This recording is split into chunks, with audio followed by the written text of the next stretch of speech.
কোন থানায় কোন ম্যাজিস্ট্রেটের আন্ডারে ছিল, কতগুলো গুলি এখানে করা হয়েছে, সবগুলো নথিপত্র আমরা সংগ্রহ করতে পেরেছি। অনেকগুলো থানার ম্যাজিস্ট্রেটের আন্ডারে কতগুলো গুলি হয়েছে সেই তথ্যগুলো আমরা পাইনি। কেন? কারণ হচ্ছে এগুলো মুছে ফেলা হয়েছে বা সেই নথিগুলো সংগ্রহ করা হয়নি। কিন্তু আমরা খুবই সেন্সিটিভ অনেকগুলো অ্যানালাইসিস বা হচ্ছে ইনফরমেশন আমরা এখানে সংগ্রহ করেছি। আমি সেগুলো পেশ করছি আপনাদের সামনে। আবার হচ্ছে সফট কপিটা দিয়ে দেওয়া হবে। জনাব উজ্জ্বল কুমার হালদার, বিগু এক্সিকিউটিভ ম্যাজিস্ট্রেট, সিনিয়র সহকারী কমিশনার, জেলা প্রশাসকের কার্যালয়, ঢাকা। ওনার ফোন নাম্বার সহ এখানে দেওয়া আছে। ওনার সাথে ছিলেন 18 তারিখে ল্যান্স নাইক মুস্তফা এবং 7 রাউন্ড এসএমজি গুলির ছোড়া হয়েছে একটা রাইফেল থেকে সকাল 8টা থেকে দুপুর 1টার মধ্যে যাত্রাবাড়ি এলাকায়।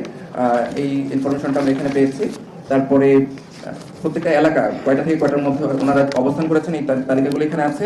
দ্বিতীয়ত জনাব Amit Kumar Saha, executive magistrate, revenue deputy collector, জেলা প্রশাসকের কার্যালয়, ঢাকা।